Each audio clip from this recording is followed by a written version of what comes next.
Next हम देखते हैं कि ये कॉन्जुगेटेड बायोमोलिक्यूल ये प्रोटीन जो स्ट्रक्चर्स हैं इनकी हम टाइप्स देख लेते हैं कि कितने टाइप्स की स्ट्रक्चरल ऑर्गेनाइजेशंस पॉसिबल हैं और किस तरह से हम इनको एक दूसरे से डिफरेंशिएट कर सकते हैं।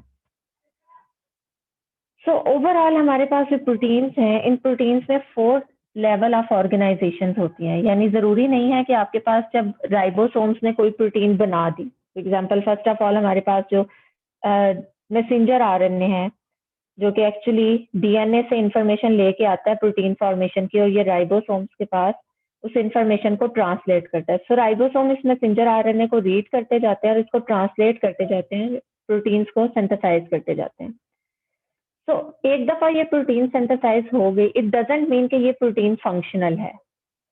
अभी सिर्फ और सिर्फ आपके राइबोसोम ने इस सीक्वेंस को रिकॉग्नाइज करते हुए, जो कि आपके यहाँ मैसेंजर आरएनए के ऊपर प्रेजेंट थी, इसको ट्रांसलेट करते हुए अमाइनो एसिड्स को इंसेंबल किया है। अमाइनो एसिड को जो है वो एक प्रॉपर सीक्वेंस में या ऑर्डर में अरेंज किया है। जब तक आपकी ये प्रोटीन फोल्ड होके अपना एक specific three dimensional structure maintain नहीं करेगी, जो कि first of all 2D structure बनेगा एंड देन 3D, तब तक आपकी ये प्रोटीन अपना फंक्शन परफॉर्म नहीं कर सकती। इट मीन्स कि एक प्रॉपर फंक्शनल फॉर्म में आने के लिए प्रोटीन को अपने स्ट्रक्चर को भी मॉडिफाई करना पड़ता है। पहले वो जो लीनियर ऑर्डर था उससे वो 2D डायमेंशनल स्ट्रक्चरल ऑर्गेनाइजेशन में जाएगी और 2D से वो फिर 3D स्ट्रक्चर की तरफ मूव करेगी, और जब ये प्रॉपर स्ट्रक्चर अडॉप्ट कर लेगी उसके बाद ये अपना फंक्शन परफॉर्म कर सकती है। फर्स्ट ऑफ ऑल हमें प्रोटीन को समझने के लिए इनके अंदर जो ये डिफरेंट लेवल ऑफ ऑर्गेनाइजेशंस हैं इनको देखना है कि प्राइमरी लेवल क्या है, प्राइमरी लेवल को मेंटेन करने के लिए कौन सी स्टेबलाइजिंग फोर्सेस हैं, सेकेंडरी स्ट्रक्चर में कौन सी फोर्सेस इन्वॉल्व हैं, और टर्शरी स्ट्रक्चर किस तरह से बनता है और इसमें स्टेबलाइजिंग फोर्सेस कौन कौन सी हैं। Let's start from the primary level of organization of the protein, और इसमें देखते हैं कि एक्चुअली ये प्राइमरी लेवल या प्राइमरी स्ट्रक्चर ऑफ प्रोटीन हमें कौन कौन सी इंफॉर्मेशन प्रोवाइड कर सकता है।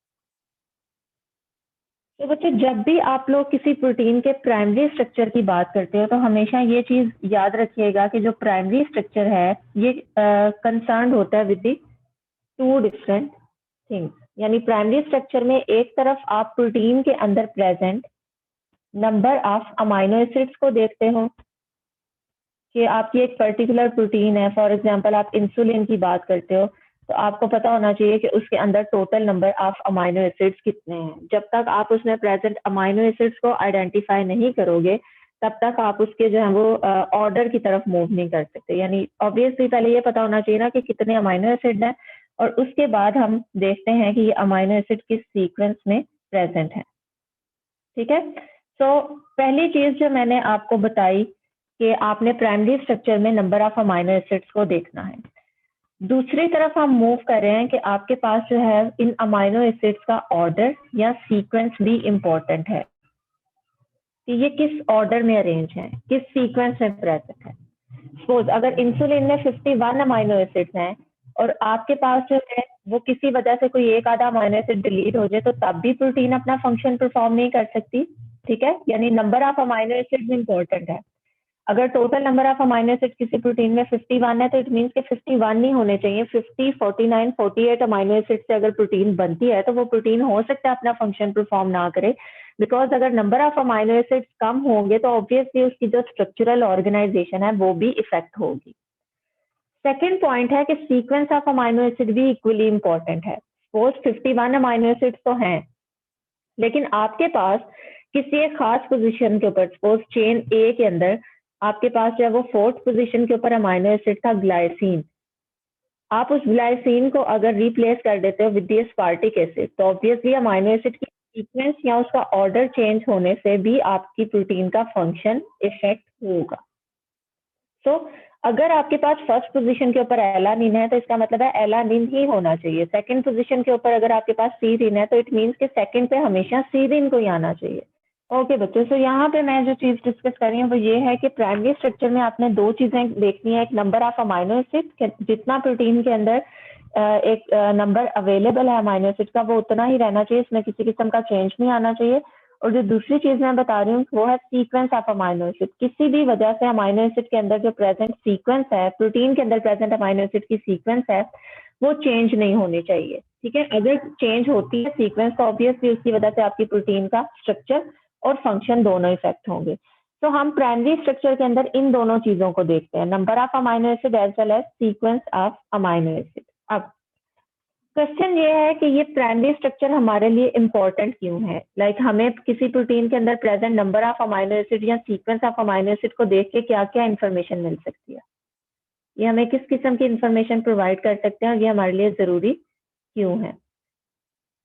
Sequence of amino acid. Okay बच्चों, फर्स्ट जो आप यहाँ पे पॉइंट कंक्लूड करोगे वो तो ये है कि आप जो है जब तक किसी प्रोटीन की आपको नंबर ऑफ अमाइनो एसिड और सीक्वेंस ऑफ अमाइनो एसिड्स का आपको पता नहीं है, तब तक आप किसी ओरिजिनल प्रोटीन या नेटिव प्रोटीन को म्यूटेटेड प्रोटीन के साथ कंपेयर नहीं कर सकते। हम एक एग्जांपल लेते हैं सिकल सेल हीमोग्लोबिन की, और इस केस में हम कहते हैं कि सिकल सेल हीमोग्लोबिन आखिर बनती क्यों है? कि हमारे पास जो हीमोग्लोबिन की चेन्स हैं जिनमें आपके पास 2 अल्फा चेन्स होती हैं, सिमिलर होती हैं, ठीक है, और 2 बीटा चेन्स होती हैं, ये भी सिमिलर होती हैं। तो सिकल सेल फॉर्मेशन इसलिए होती है कि आपकी बीटा चेन में किसी एक पोजीशन के ऊपर प्रीवियसली एक अमाइनो एसिड था ग्लूटामिक एसिड, लेकिन आफ्टर अ म्यूटेशन आपका ये अमाइनो एसिड जो ग्लूटामिक एसिड है, ये मैं ओरिजिनल किसी स्ट्रक्चर या पर्सन ए की बात कर रही हूँ कि एक पर्सन के अंदर यहाँ पे ए पर्सन के अंदर यहाँ पे बीटा चेन के अंदर एक पोजीशन के ऊपर अमाइनो एसिड है glutamic acid. Suppose there is another person जिसमें हीमोग्लोबिन की ये जो चेन यहाँ पे मैंने बताई है, इस चेन में बी चेन के अंदर, बीटा चेन के अंदर there is a second person जिसकी बीटा चेन के अंदर आपके यहाँ ग्लूटामिक एसिड की जगह अमाइनो एसिड वेलिन प्रेजेंट है। ठीक है, इसका मतलब है कि अमाइनो एसिड चेंज हो गया ना, तो अमाइनो एसिड के चेंज होने की वजह से आपकी जो हीमोग्लोबिन है वो नॉर्मल हीमोग्लोबिन नहीं बनेगी बल्कि सिकल सेल हीमोग्लोबिन बनेगी। ठीक है, और ये सिकल सेल हीमोग्लोबिन जो है ये उस तरह से फंक्शन परफॉर्म नहीं कर सकती जैसे नॉर्मल हीमोग्लोबिन परफॉर्म करती है। तो हमें ये पता चला हमारे पास क्योंकि ओरिजिनल प्रोटीन के अंदर present number of amino acids का डाटा था और ओरिजिनल प्रोटीन के अंदर present sequence of amino acid का डाटा था। हमें ये पता था कि यहाँ पे आपके पास पोस्ट थर्ड पोजीशन के ऊपर ग्लूटामेट आ रहा है, ग्लूटामिक एसिड आ रहा है, और यहाँ पे हमने ये देखा कि थर्ड पोजीशन पे म्यूटेशन का ये इफेक्ट हो रहा है। तो जब आपके पास किसी प्रोटीन की प्राइमरी सीक्वेंस अवेलेबल होती है, यानी उस प्रोटीन के अंदर present number of amino acid और सीक्वेंस ऑफ अमाइनो एसिड का डाटा अवेलेबल होता है, तो इस डाटा से आप जेनेटिक डिजीजेस को आइडेंटिफाई कर सकते हो। आप पिन पॉइंट कर सकते हो कि ये जेनेटिक डिजीजेस किस पोजीशन पे या किस प्रोटीन की किस पोजीशन के ऊपर अमाइनो एसिड के चेंज होने की वजह से हो रही है। ठीक है, तो आप उसको पिन पॉइंट कर सकते हो कि एक्चुअली इस केस में ये डिजीज क्यों हो रही है, म्यूटेशन का क्या इफेक्ट हो रहा है। तो पहला इफेक्ट, पहली सीक्वेंस यहाँ इसका जो पहला इफेक्ट है वो हमने ये ऑब्जर्व कर लिया कि अगर हमारे पास जो ये डाटा अवेलेबल होगा प्राइमरी सीक्वेंस का, तो उससे हम जो है वो जेनेटिक डिजीजेस को क्या कर सकते हैं, पिन पॉइंट कर सकते हैं, आइडेंटिफाई कर सकते हैं कि वो किस वजह से हो रही है। सेकेंड इंपॉर्टेंट पॉइंट इज कि अगर हमारे पास किसी प्रोटीन की सीक्वेंस अवेलेबल हो तो हम उसकी सीक्वेंस से उसके फंक्शन को प्रिडिक्ट कर सकते हैं। ये हम किस तरह से कर सकते हैं? वी ऑल नो कि हमारे पास हमेशा जो है सपोज आपके पास कोई प्रोटीन ऐसी है जिसकी सिर्फ और सिर्फ सीक्वेंस अवेलेबल है आपके पास, प्रोटीन ए, और इसका फंक्शन आपको नोन नहीं है। इसका फंक्शन क्या है? अननोन। आप क्या करते हो, इस प्रोटीन के फंक्शन को प्रिडिक्ट कर सकते हो by comparing this protein with the all other proteins जो के जिनके फंक्शंस नोन है। किस तरह से कर सकते हो? फॉर एग्जांपल ये आपके पास ऑलरेडी कुछ 3-4 प्रोटीन्स थी जिनके फंक्शंस नोन थे, आपने अपनी इस प्रोटीन की सीक्वेंस को इन प्रोटीन्स के साथ कंपेयर किया। सपोज ये आपके किसी एक ऑर्गेनिज्म की प्रोटीन है, ऑर्गेनिज्म ए, ठीक है, ये न्यूली आइडेंटिफाइड ऑर्गेनिज्म है और इसकी प्रोटीन का आपको फंक्शन नहीं पता कि ये किस तरह से फंक्शन परफॉर्म कर रही है। इसमें आप लोग जो कोरोना वायरस है उसकी भी एग्जांपल ले सकते हो कि अभी रिसेंटली जब आइडेंटिफाई हुआ था, तो चूंकि इसकी जो है वो हमें फंक्शन पता नहीं था, तो फर्स्ट ऑफ ऑल क्या किया गया कि इसकी सीक्वेंस को कंपेयर किया गया with the previously known corona viruses, जिसमें आपके पास सार्स था और मर्स था। ठीक है, बिकॉज ये उसी फैमिली से बिलोंग करता था, तो इन दो फैमिलीज की जो प्रोटीन्स ऑलरेडी नोन थी उनके साथ इसकी सीक्वेंस को कंपेयर किया गया, और जिसके साथ उसकी सीक्वेंसेस ज्यादा मैच हुई, आपने कह दिया कि आपका ये जो ऑर्गेनिज्म है इसकी ये प्रोटीन ए भी ऐसा ही फंक्शन परफॉर्म कर सकती है जैसे इस ऑर्गेनिज्म की प्रोटीन परफॉर्म कर रही है। क्यों? Because these two proteins are 99% similar in sequence.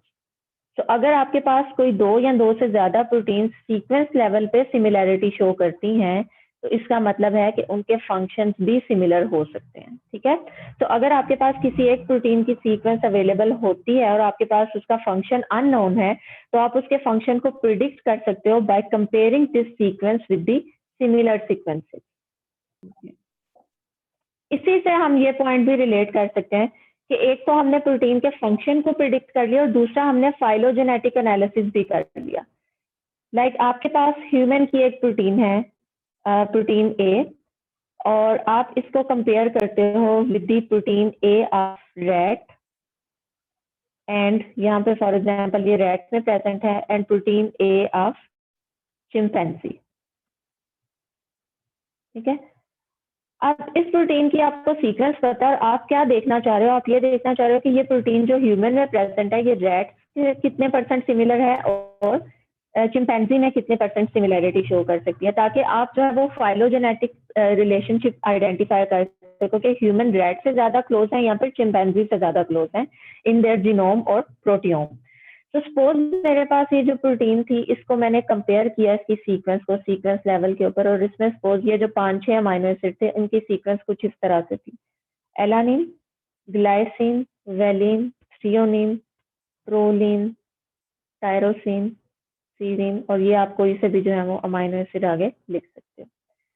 इसी प्रोटीन को जब आपने कंपेयर किया with the proteins of other organism, तो आपको ये पता चला, सपोज यहाँ पे अगर मैं सेम प्रोटीन लेके चल रही हूँ, तो मोस्ट प्रोबेबली इनके अंदर present number of amino acid भी सेम हो सकते हैं, अनटिल एंड अनलेस आपके उस ऑर्गेनिज्म किसी दूसरे ऑर्गेनिज्म के अंदर कोई डिलीशन या इंसर्शन ना हुई हो। यहाँ पे आप देखते हो कि पहला अमाइनो एसिड आपका प्रोलीन है, सेकंड अमाइनो एसिड वेलिन है, थर्ड अमाइनो एसिड एलानिन है, then proline, threonine and tryptophan. और जब आप इस प्रोटीन को कंपेयर करते हो with the protein of chimpanzee, तो आपको ये पता चलता है, यहाँ पे क्यू कर लेते हैं, phi S Q and T.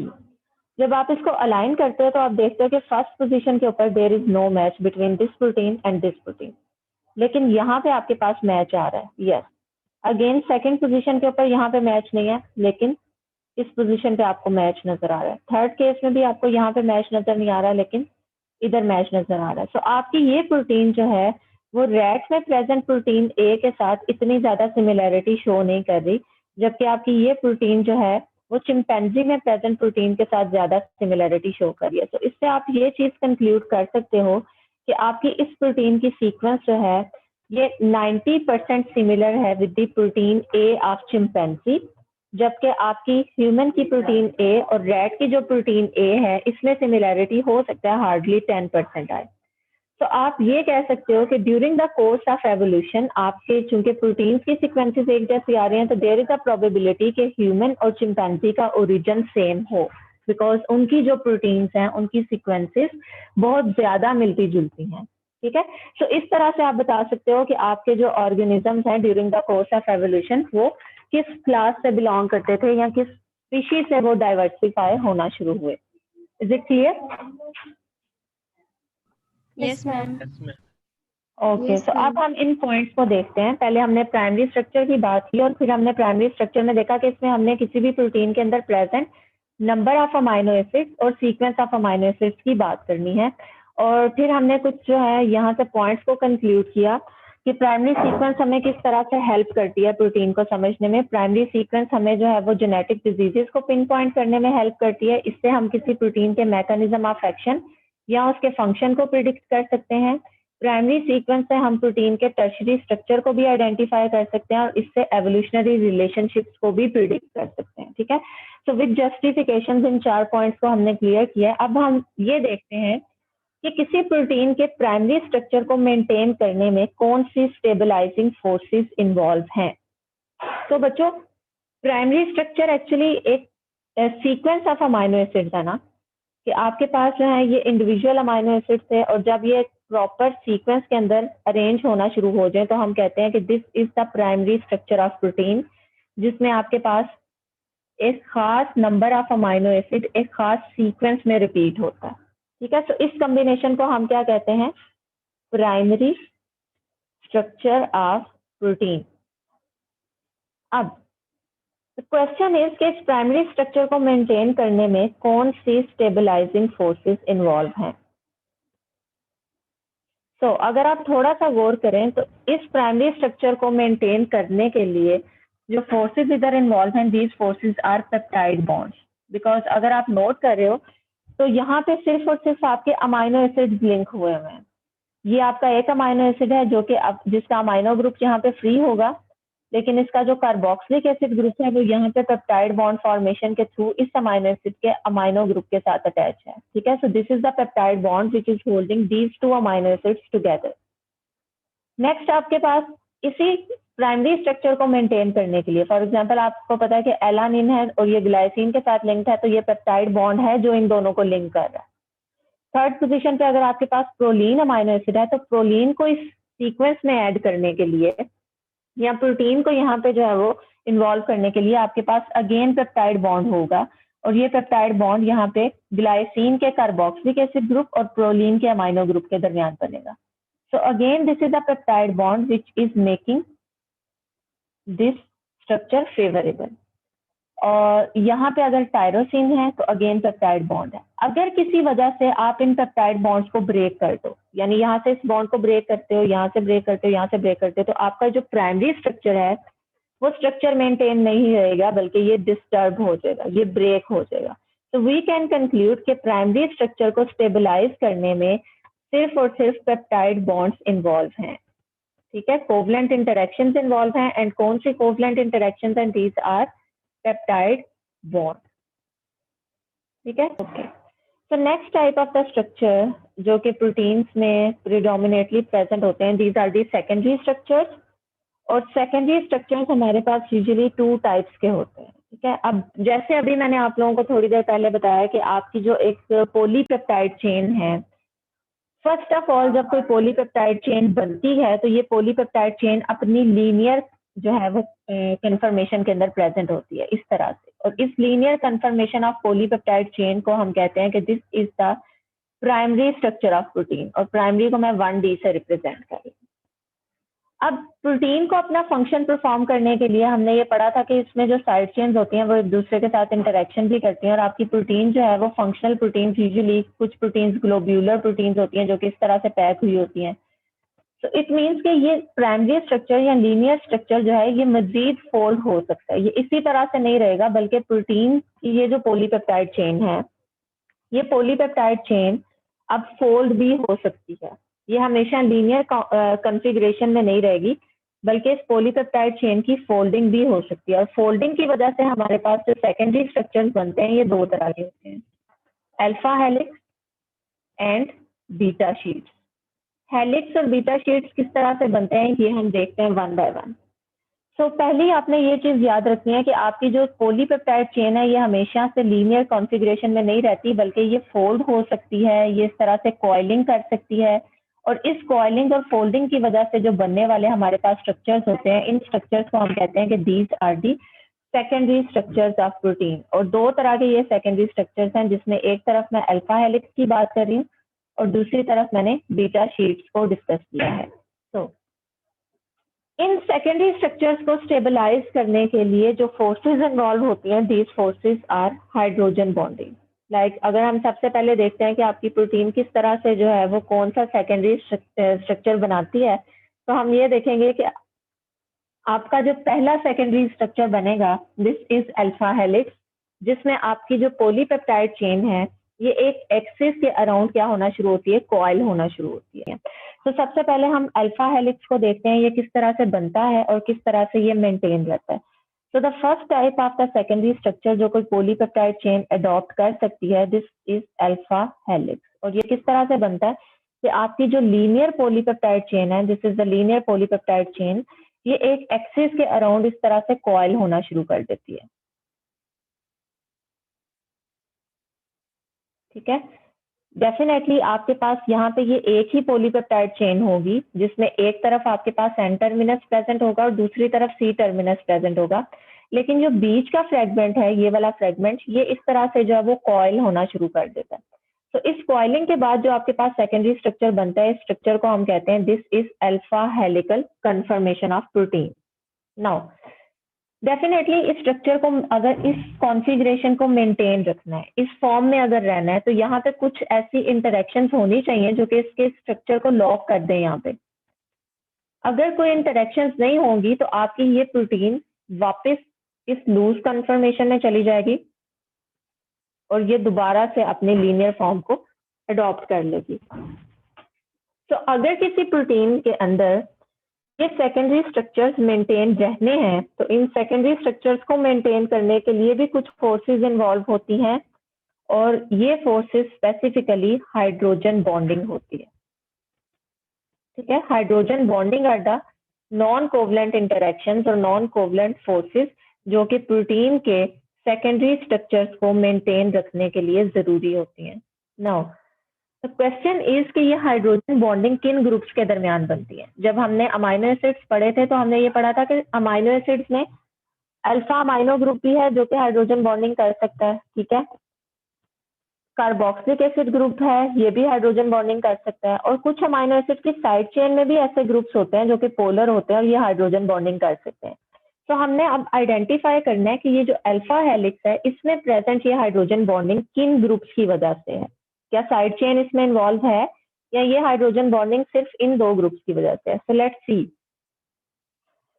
पहले तो बच्चों आप लोगों ने देखना है कि इस अल्फा हेलिक्स की बैकबोन में कौन से ग्रुप्स आ रहे हैं। बैकबोन किसे कहते हैं?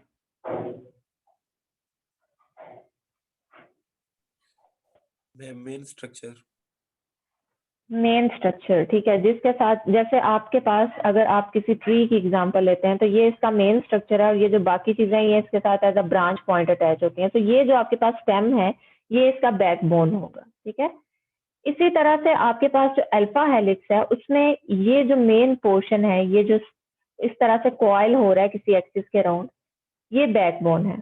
तो हम ये देखते हैं कि इस बैकबोन में कौन से ग्रुप्स आ रहे हैं और कौन से ग्रुप्स ऐसे हैं जो कि यहाँ से अपवर्ड या बैकवर्ड डायरेक्शन में प्रोजेक्ट हुए हुए हैं। ठीक है, तो आपकी ये जो अल्फा हेलिकल कन्फर्मेशन है, इसमें सिर्फ और सिर्फ जो है ये ग्रुप्स आएंगे कि आपके अमाइनो एसिड का ये अल्फा कार्बन एटम है। ठीक है, इस अल्फा कार्बन एटम के साथ जो अटैच्ड हाइड्रोजन एटम है वो अपवर्ड डायरेक्शन में, यहाँ पे मैं प्लेन से ये जो अपवर्ड और बैकवर्ड बता रही हूँ, इसका मतलब ये है कि ये दोनों प्लेन से बाहर हैं। ठीक है, ये आपके यहाँ पे जो है वो इस बैकबोन के अंदर कंसीडर नहीं होंगे, ये बैकबोन से बाहर की तरफ को प्रोजेक्ट हुए होंगे। बिल्कुल उसी तरह जैसे आप किसी 3 डायमेंशनल स्ट्रक्चर की बात करते हो कि आपके पास कुछ ग्रुप्स जो है वो अपवर्ड और डाउनवर्ड होते हैं, कुछ जो है वो इन फ्रंट ऑफ रीडर होते हैं और कुछ जो है वो अवे फ्रॉम द रीडर होते हैं। तो यहाँ पे ये वाले ग्रुप्स जो मैं आपको बता रही हूँ ना, हाइड्रोजन और साइड चेन, ये आपके यहाँ पे ये जो बैकबोन है या जो अल्फा हेलिक्स है, इससे बाहर की तरफ या इससे पीछे की तरफ को प्रोजेक्ट हुए होंगे। ये आपकी बैकबोन में जो है वो किसी किस्म की कंट्रीब्यूशन नहीं करेंगे, उसको मेंटेन करने में ये यूज नहीं होंगे। तो हाइड्रोजन भी बाहर की तरफ को है और आर ग्रुप भी जो है वो बैकबोन का पार्ट नहीं है, बल्कि आपके 2 ग्रुप्स ऐसे हैं जो कि यहाँ बैकबोन में यूज होंगे। ये पहला अमाइनो एसिड है इसलिए इसका अमाइनो ग्रुप भी इन्वॉल्व नहीं होगा। इस अमाइनो एसिड का जो कार्बोक्सिलिक एसिड ग्रुप है वो बैकबोन में आएगा और वो इस तरह से होगा। And then there is a second amino acid, इस अमाइनो एसिड का भी हाइड्रोजन और आर ग्रुप बाहर की तरफ को होगा। अमाइनो ग्रुप जो है वो यहाँ पे इस अमाइनो एसिड के साथ बॉन्ड फॉर्मेशन कर रहा है, इसको मैं इस तरह से लिख रही हूँ, और जो इसका कार्बोक्सिलिक एसिड ग्रुप है वो बिल्कुल आगे वाली पोजीशन के ऊपर प्रेजेंट है यहाँ पे। तो ऐसे जब आप इन सब अमाइनो एसिड्स को देखोगे तो आपको पता चलेगा कि आपकी जो बैकबोन है इस हेलिक्स की, उस बैकबोन में सिर्फ आपके ये वाले अल्फा कार्बोक्सिलिक एसिड और अल्फा अमाइनो ग्रुप आ रहे हैं। ठीक है, यानी पेप्टाइड बॉन्ड, ये पेप्टाइड बॉन्ड है जो कि आपकी इस बैकबोन को मेंटेन कर रहा है। हाइड्रोजन और आर ग्रुप बैकबोन में इन्वॉल्व नहीं है। Is it clear? Yes, ma'am. ठीक है। सो अगर हाइड्रोजन और आर ग्रुप यहाँ पे बैकबोन के स्ट्रक्चर में ही इन्वॉल्व नहीं है तो इसका मतलब है कि ये हाइड्रोजन बॉन्डिंग में भी यूज नहीं होंगे। इस केस में आपके सेकेंडरी स्ट्रक्चर को मेंटेन करने के लिए जो ग्रुप्स हाइड्रोजन बॉन्डिंग के लिए यूज होंगे, these groups will be oxygen atom जो कि कार्बोक्साइल ग्रुप से बिलोंग करती है, it will act as the hydrogen bond acceptor. और जो आपका हाइड्रोजन है जो कि नाइट्रोजन के साथ बिलोंग करती है, because this is partially positively charge, so this will be hydrogen bond donor. So आपका ये वाला जो अमाइनो एसिड है, ये अगर नेक्स्ट इधर किसी प्रेजेंट अमाइनो एसिड के अमाइनो ग्रुप के साथ जो है अटैच्ड हाइड्रोजन को अप्रोच करेगा तो इनके दरमियान हाइड्रोजन बॉन्डिंग होगी। ठीक है, इस हाइड्रोजन बॉन्डिंग में साइड चेन्स की कॉन्ट्रीब्यूशन नहीं होगी, ये आपके पेप्टाइड बॉन्ड के जो दो ग्रुप्स हैं उन पेप्टाइड बॉन्ड के ग्रुप्स के दरमियान इंटरेक्शन की वजह से हाइड्रोजन बॉन्डिंग डेवलप होगी। सो इस चीज को माइंड में रखते हुए हम स्लाइड्स को अब ऑब्जर्व करते हैं, हम ये देखते हैं कि यस, यहाँ पे आपके पास जो बैकबोन है इस अल्फा हेलिकल स्ट्रक्चर की, इस बैकबोन में आपके पास सिर्फ जो है वो ये वाले ग्रुप्स ही आ रहे हैं, अल्फा अमाइनो ग्रुप और alpha amino group and alpha carboxylic acid group. Hydrogen और आर ग्रुप यहाँ पे जो है ये बैकवर्ड डायरेक्शन में है, ये बैकबोन का पार्ट नहीं है। और जो हाइड्रोजन बॉन्डिंग हो रही है वो एक अमाइनो एसिड के अमाइनो ग्रुप के साथ अटैच जो हाइड्रोजन है which was partial positively charge, और दूसरे अमाइनो एसिड के कार्बोक्सिलिक एसिड ग्रुप के साथ जो ऑक्सीजन है which is partial negatively charge, इन दोनों ग्रुप्स के दरमियान होगी। So these are the groups जो कि हाइड्रोजन बॉन्डिंग बना के आपका इस कंफर्मेशन में जो स्ट्रक्चर प्रेजेंट है अल्फा हेलिकल कंफर्मेशन उसको मेंटेन रखेगा। तो अगर यहाँ पे इनके दरमियान हाइड्रोजन बॉन्डिंग ना हुई तो आपका अल्फा हेलिकल स्ट्रक्चर जो है वो डिसरप्ट हो। ओके, अब हम अल्फा हेलिक्स के कुछ फीचर्स को अंडरस्टैंड करने की कोशिश करते हैं। इसमें से काफी हद तक तो मैंने एक्सप्लेन कर दिया है, जो बाकी पॉइंट्स रह गए उनको देख लेते हैं। पहला पॉइंट तो आपने ये क्लियर करना है कि जब भी आपसे पूछा जाए कि अल्फा हेलिक्स में जो बैकबोन है उस बैकबोन में कौन से ग्रुप्स आते हैं, तो आई होप अब आप लोगों को इस चीज की समझ आ गई होगी कि इस हेलिकल स्ट्रक्चर को मेंटेन करने में अमाइनो एसिड का आर ग्रुप और उसका जो हाइड्रोजन है वो किसी किस्म की पार्टिसिपेशन नहीं कर रहा। सो यू कैन से कि आपकी backbone is made up of only peptide bonds. ठीक है, अगर आप यहाँ पे जो है उन पेप्टाइड बॉन्ड्स को हाइड्रोलाइज कर दोगे तो इसका मतलब है कि प्राइमरी के साथ साथ सेकेंडरी स्ट्रक्चर भी डिस्टर्ब हो जाएगा, ब्रेक हो जाएगा। सेकेंड पॉइंट इज कि side chains extend outward. Side chain उसके अंदर नहीं आती, इस अल्फा हेलिक्स के अंदर नहीं आती, साइड चेन जो है वो बाहर की तरफ को एक्सटेंड हुई होती हैं, उनकी कोई पार्टिसिपेशन यहाँ पे नहीं है। The third point is कि alpha helix is stabilized by the non-covalent interactions, and which non-covalent interactions? Hydrogen bonding. और हाइड्रोजन बॉन्डिंग किन ग्रुप्स के दरमियान होती है? Between hydrogen atom which belongs to the peptide nitrogen and it has a partial positive charge, and oxygen atom which belongs to the peptide carbon atom and this is partial negatively charged. So these are the non-covalent interactions जो कि protein के secondary structure जिसमें मैं alpha helix की बात कर रही हूँ उसको मेंटेन करने में यूज होती हैं। बिकॉज ये हाइड्रोजन बॉन्ड्स एक ही पॉलीपेप्टाइड चेन के अंदर बन रहे थे, ये एक ही चेन थी ना जिसमें एक तरफ एन टर्मिनस है और दूसरी तरफ सी टर्मिनस है। So with in a chain अगर आपके हाइड्रोजन बॉन्ड्स बनेंगे तो इनको आप कहोगे कि these are the intra chain hydrogen bonds.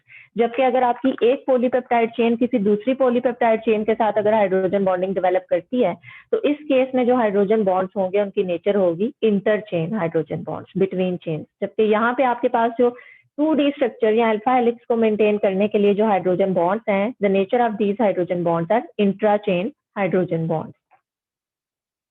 Fourth point is कि आपके पास जो अल्फा हेलिक्स है, अब हम ये देखते हैं कि उसके एक टर्न के अंदर टोटल कितने अमाइनो एसिड्स आते हैं और हम पिच किस चीज को कहते हैं। ठीक है, तो बच्चों ये आप लोग यहाँ पे जैसे ऑब्जर्व कर रहे हो कि आपकी जो पॉलीपेप्टाइड चेन है ये एक कॉमन एक्सिस के अराउंड इस तरह से टर्न होती है। ये एक टर्न कंप्लीट हुआ है, then second turn, third and fourth. ठीक है, तो यहाँ से आपकी प्रोटीन ने टर्न होना शुरू किया और ये वो मोमेंट है जब यहाँ पे आके इसका ये टर्न कंप्लीट हो गया और अब सेकंड टर्न स्टार्ट हो गया। तो दिस इज टर्न 1 और यहाँ से आपका सेकंड टर्न शुरू हुआ जो कि इधर आके एंड हुआ है, this is turn 2 and then यहाँ से थर्ड टर्न स्टार्ट हुआ और ये यहाँ पे आके एंड हुआ है टर्न 3 और इधर से आपका फोर्थ टर्न स्टार्ट हुआ है जो कि इधर आके एंड हुआ है। So these are the 4 turn. एक टर्न के अंदर आपकी जब हेलिक्स ये पॉलीपेप्टाइड चेन जो है वो टर्न ले रही होती है, तो एक टर्न के अंदर आपके जो नंबर ऑफ अमाइनो एसिड्स हैं, दीज आर 3.6 अमाइनो एसिड्स। अगर आप यहाँ से इसको कैलकुलेट भी करो तो यू विल सी कि आपके पास if this is the first amino acid, तो आपका ये जो पहला अमाइनो एसिड है, इस अमाइनो एसिड के बाद आपका यहाँ पे आप ऑब्जर्व करो, ये यहाँ से मैं स्टार्ट करें बिकॉज इस पॉइंट को मैं लेती हूँ, ये प्रीवियस टर्न है, ठीक है। यहाँ से आपका जो है वो नेक्स्ट टर्न स्टार्ट हो रहा है, जो कि इधर से स्टार्ट होगा और इधर आके खत्म होगा, ठीक है, दिस वन। तो इस टर्न में अगर आप कैलकुलेट करो, so this is the first amino acid, then you have second amino acid, third amino acid, and this is the fourth amino acid, जो कि हाफ यहाँ पे प्रेजेंट है और इसका बाकी आधा स्ट्रक्चर नेक्स्ट टर्न में प्रेजेंट है। सो वी कैन से कि आपके एक टर्न के अंदर जो पॉलीपेप्टाइड चेन जब टर्न हो रही होती है, इस एक टर्न के अंदर 3 कंप्लीट अमाइनो एसिड्स और एक जो है वो हाफ अमाइनो एसिड प्रेजेंट होता है। सो यू कैन से कि आपके पास जो है वो 1 टर्न ऑफ पॉलीपेप्टाइड चेन या 1 turn off alpha helix contains 3.6 amino acid residues.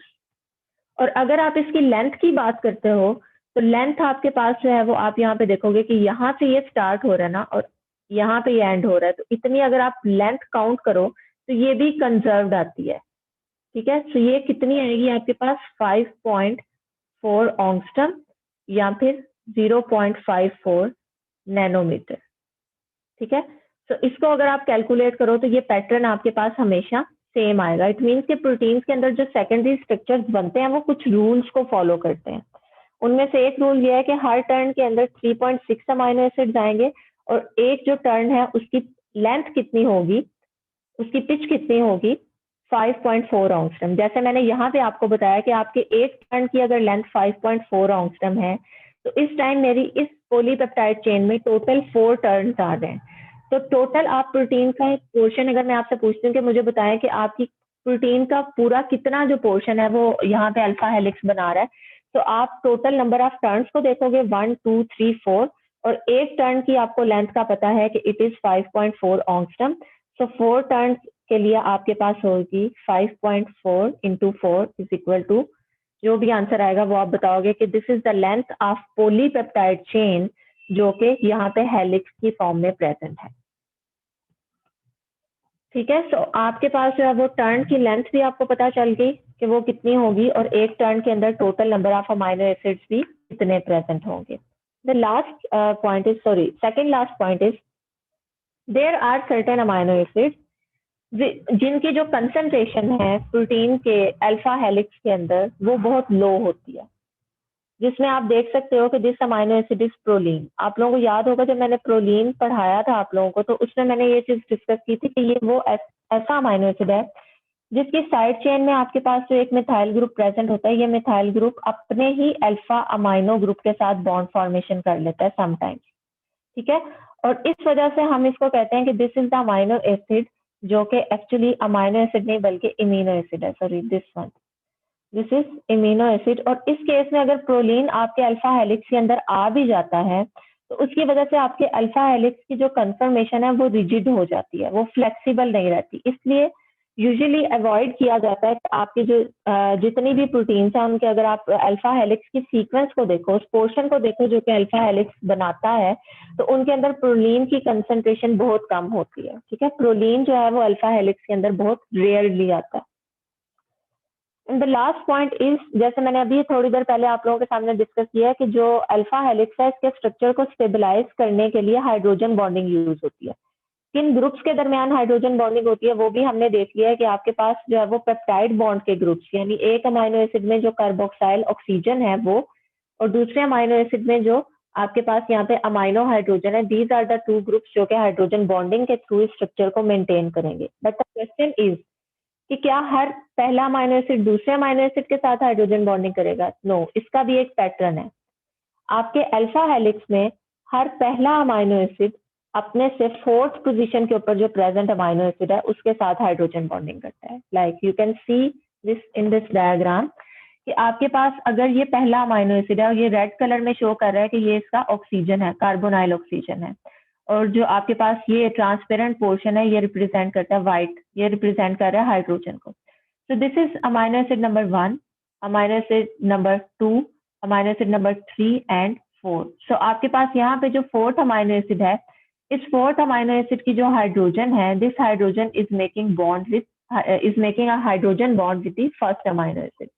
तो इसी तरह से अगर आप नेक्स्ट भी काउंट करें तो आपके पास यहाँ पे ये वाला जो अमाइनो एसिड है, इस अमाइनो एसिड का जो ऑक्सीजन है वो नेक्स्ट फोर्थ पोजीशन के ऊपर आने वाला अमाइनो एसिड जो है उसके हाइड्रोजन के साथ क्या करेगी, हाइड्रोजन बॉन्डिंग डेवलप करेगी। सो दिस इज द पैटर्न कि आप आइडेंटिफाई कर सकते हो कि आपका जो अल्फा हेलिक्स है उस अल्फा हेलिक्स के अंदर कौन से अमाइनो एसिड्स हाइड्रोजन बॉन्डिंग में इन्वॉल्व होंगे। ठीक है, अगर फर्स्ट पोजीशन के ऊपर अमाइनो एसिड है तो वो फोर्थ अमाइनो एसिड के साथ करेगी।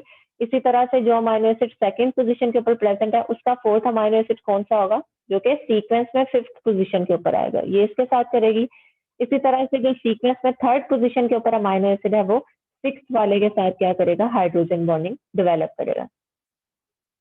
ठीक है बच्चों, हाइड्रोजन बॉन्डिंग और अल्फा हेलिक्स तो क्लियर हो गया, बट आप लोगों को याद होगा कि मैंने प्राइमरी स्ट्रक्चर के बाद जब सेकेंडरी स्ट्रक्चर्स को एक्सप्लेन किया था तो मैंने ये कहा था कि आपके पास यहाँ पे दो तरह के सेकेंडरी स्ट्रक्चर्स अवेलेबल होते हैं। किसी भी प्रोटीन की जब फोल्डिंग होती है तो फोल्डिंग के बाद अगर वो इस तरह से कॉइल्स का स्ट्रक्चर बनाएगी तो इस स्ट्रक्चर को हम कहेंगे कि इस टाइम प्रोटीन अपनी अल्फा हेलिकल कंफर्मेशन में है। और अगर वो प्रोटीन इस तरह से जो है वो शीट्स की फॉर्म में अरेंज होना शुरू हो जाएगी तो इस टाइप ऑफ सेकेंडरी स्ट्रक्चर को हम क्या कहते हैं, दिस इज बीटा शीट्स। तो लेट्स सी कि बीटा शीट्स क्या होती हैं और बीटा शीट्स को स्टेबलाइज करने में कौन कौन सी इंटरेक्शंस इन्वॉल्व हैं। तो बीटा शीट्स में भी आप देख सकते हो कि अल्फा हेलिक्स और बीटा शीट्स में जो स्टेबलाइजिंग फोर्सेस हैं ये सेम है और जिन ग्रुप्स के दरमियान बन रही हैं वो ग्रुप्स भी सेम है। स्टेबलाइजिंग फोर्सेस हाइड्रोजन बॉन्डिंग होंगी, हाइड्रोजन बॉन्ड्स होंगे, और जो ग्रुप्स जैसे अल्फा हेलिक्स के केस में मैंने आपको कहा था कि carboxyl oxygen and amino hydrogen, ये दो ग्रुप्स हैं जो कि डोनर और एक्सेप्टर के तौर पे यूज होंगे। यहाँ पे भी आप यही चीज ऑब्जर्व करोगे, जैसे वहां पे हमने देखा था कि इनकी जो बैकबोन है वो पेप्टाइड बॉन्ड से मिलकर बनती है। सो बीटा शीट में भी बैकबोन पेप्टाइड बॉन्ड से मिलकर बनती है। सो फिर डिफरेंस किस चीज का आता है, सिर्फ और सिर्फ इनकी ये ऑर्गेनाइजेशन का, इनकी अरेंजमेंट का डिफरेंस आता है। यहाँ पे आप देख रहे हैं कि स्पाइरल कॉइलिंग हुई हुई है, लेकिन यहाँ पे आप लीनियर जो है वो फ्लैटेंड शीट्स को ऑब्जर्व कर रहे हो। सो ये जो अरेंजमेंट है सिर्फ अरेंजमेंट डिफरेंट है, अदरवाइज इनकी जो स्टेबलाइजिंग फोर्सेज हैं, इनके जो पैटर्न्स हैं वो क्या होंगे, सिमिलर होंगे।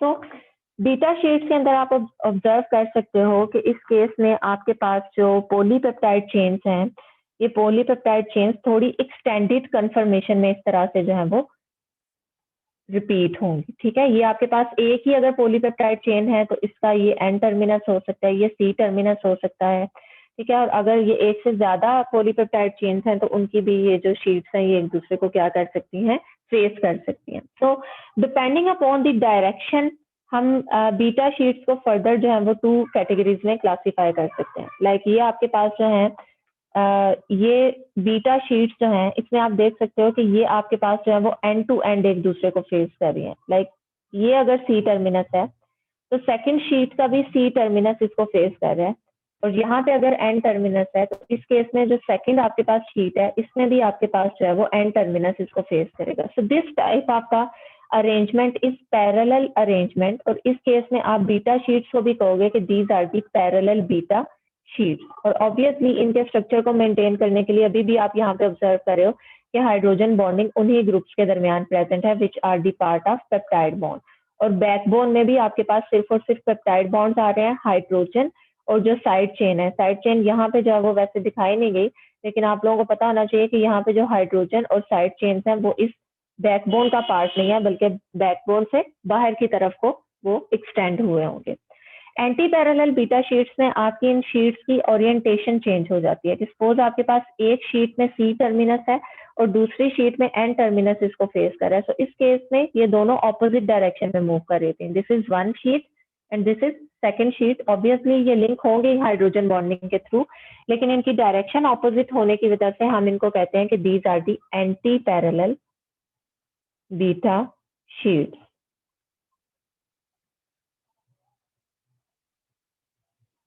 Anti parallel beta sheet. Okay, next है बच्चों टर्न्स एंड लूप्स। टर्न्स और लूप्स किन्हें कहते हैं? आपके पास ये एक पॉलीपेप्टाइड चेन अगर प्रेजेंट है, ये एक लीनियर पॉलीपेप्टाइड चेन है, सपोज इसमें कुछ अमाइनो एसिड जो इस पोर्शन के अंदर प्रेजेंट थे, इनकी ये टेंडेंसी थी कि ये इस तरह से कॉइल हो सकते हैं और ये अल्फा हेलिक्स बना सकते हैं। जैसे ये सीक्वेंस एंड हुई, आगे वाले अमाइनो एसिड जो है वो किसी किस्म का सेकेंडरी स्ट्रक्चर नहीं बना रहे, और फिर आप यहाँ पे देखते हैं कि आगे कुछ अमाइनो एसिड ऐसे हैं जिनके पास ये टेंडेंसी है कि वो बीटा शीट बना सकते हैं। तो नेक्स्ट आने वाले अमाइनो एसिड इस तरह से बीटा शीट बना लेंगे।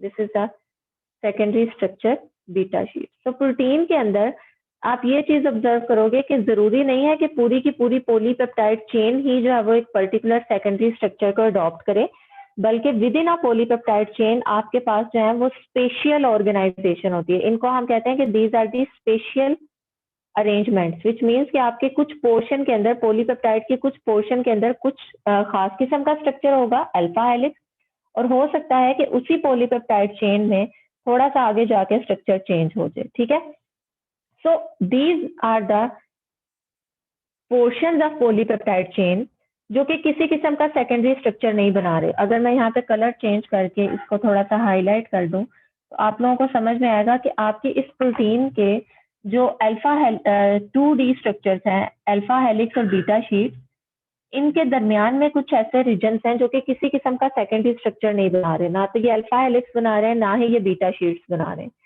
इन रीजन्स को हम कहते हैं कि these are the either turns, loops और कॉइल्स।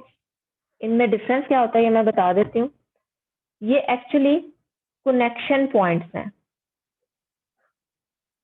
जो कि लिंक करते हैं सेकेंडरी स्ट्रक्चर्स को एक दूसरे के साथ, अल्फा हेलिक्स को बीटा शीट के साथ ज्वाइन कर रहे हैं। ठीक है, तो टर्न किसे कहते हैं और लूप किसे कहते हैं? यूजुअली लूप और कॉइल जो है ये सिनोनिमस है, ये आप एक ही जो है वो उसके लिए यूज करते हो, लेकिन टर्न और लूप्स में डिफरेंस है। ठीक है, इन चीजों को देख लेते हैं कि what are the turns and loops. ये सेकेंडरी स्ट्रक्चर्स नहीं है, बल्कि आप इन्हें कह सकते हो कि these are the types of the structures जो कि सेकेंडरी स्ट्रक्चर्स को मेंटेन रख रहे हैं या उनके दरमियान कनेक्शन डेवलप कर रहे हैं। तो लेट्स सी कि आपके पास ये टर्न्स और लूप्स जो हैं ये क्या होते हैं और ये किस तरह से जो है वो अल्फा हेलिक्स और बीटा शीट्स को कनेक्ट करते हैं। तो बच्चों आपने एक चीज पहले माइंड में रखनी है कि these are the connecting elements जो कि successive runs of alpha helix या बीटा शीट्स को, यानी सिंपल आप यहाँ पे देख लें कि जो सेकेंडरी स्ट्रक्चर्स को क्या करेंगे, कनेक्ट करेंगे। ये कनेक्टिंग एलिमेंट्स क्या होंगे? या तो टर्न्स कहलाएंगे या आप इन्हें कहेंगे दीज आर दी लूप्स। तो टर्न्स क्या है? अगर आपके पास जो है वो कोई ऐसा पोर्शन है पॉलीपेप्टाइड चेन का या ऐसा कनेक्शन है जो कि बीटा शीट्स को कनेक्ट कर रहा है, जैसे आपके पास ये एक बीटा शीट है, ये पॉलीपेप्टाइड चेन का ये पोर्शन था और इसमें एक बीटा शीट बनी है, and then you have a second portion of polypeptide chain जिसने अगेन जो है वो बीटा शीट बनाई हुई है, दिस वन। और आप ये चीज ऑब्जर्व करोगे कि ये जब पॉलीपेप्टाइड चेन फोल्ड होगी, this is the connection between them, और जब ये पॉलीपेप्टाइड चेन फोल्ड होगी तो एक्चुअली ये जो कनेक्शन पॉइंट है, ये connection point as a turn act करेगा और आपकी इस बीटा शीट को रोटेट करके यहाँ पे इस तरह से ले आएगा,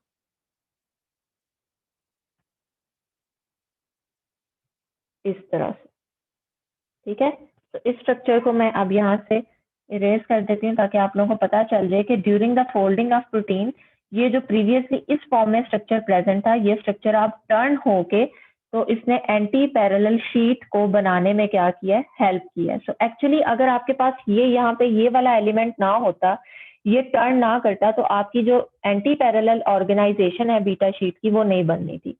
तो वी कैन से कि आपका टर्न एक ऐसा पोर्शन होता है, एक ऐसा कनेक्शन होता है जो कि एंटी पैरेलल बीटा शीट्स को कनेक्ट करता है। यूजुअली इसकी लेंथ क्या होती है, स्मॉल होती है। ये यूजुअली 4 अमाइनो एसिड या उससे कुछ ज्यादा 4 to 6 अमाइनो एसिड इसके अंदर प्रेजेंट होते हैं, और ये कनेक्शन पॉइंट है between the adjacent segments of anti parallel beta sheets. अगर दोबारा यहाँ पे एक और एंटी पैरेलल बीटा शीट में आना है तो एक और टर्न आएगा, और ये टर्न यहाँ पे क्या करेगा, उस शीट को इसके साथ कनेक्ट कर देगा। सो ये भी टर्न है और ये भी टर्न है, जो कि एंटी पैरेलल बीटा शीट्स के दरमियान कनेक्शन पॉइंट प्रोवाइड करते हैं। ठीक है, सो अब यहाँ पे आपके पास जो है टर्न को मैंने एक्सप्लेन कर दिया। द सेकेंड थिंग इज कि लूप्स किन्हें कहते हैं।